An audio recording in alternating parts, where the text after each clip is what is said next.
Hated and hounded from Burmese soil, hundreds of Rohingya Muslims have now made it to Bangladesh. They're bringing with them horror stories of how an army crackdown on militants became a relentless assault on Rohingya communities. The Burmese army have set many of our houses on fire. Some men were shot dead and some were slaughtered. We are in deep pain. We feel like jumping into the sea. They set our houses and mosque on fire. My 2 sons are missing. They're killing people. Where are we supposed to live? These Rohingya won't be missed. Though many families have been in Myanmar, also known as Burma, for generations, most people see them as illegal immigrants who belong in Bangladesh.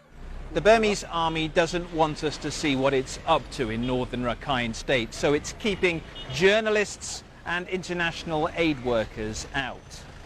But that's not stopped grim accounts emerging almost every day of abuses being committed against Rohingya civilians. We took a close look at what had happened in and around a Rohingya community called Darji Zar, speaking to Rohingya and using video they filmed. These people are now living in the open after they fled soldiers who entered their village on November the 12th, looking for armed militants.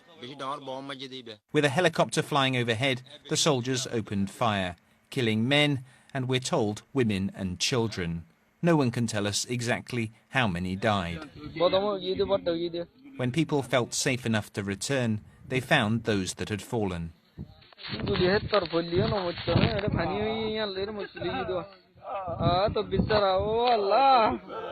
A day later, these charred remains were discovered.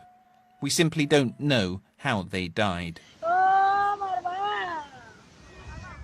The official version of events here is that soldiers shot dead 25 Rohingya attackers who approached them waving sticks and knives. Campaigners from Human Rights Watch have analysed satellite images of Darji Zar and say in the week that followed, 265 houses were destroyed. The government say the Rohingya are setting fire to their own homes. It's all so different from a year ago, when hopes were high and Nobel Peace Prize winner Aung San Suu Kyi had just won a historic election. But Miss Suu Kyi's power comes not from principles, but partnership with the army. So much to the disappointment of human rights campaigners, she's refused to investigate the alleged abuses.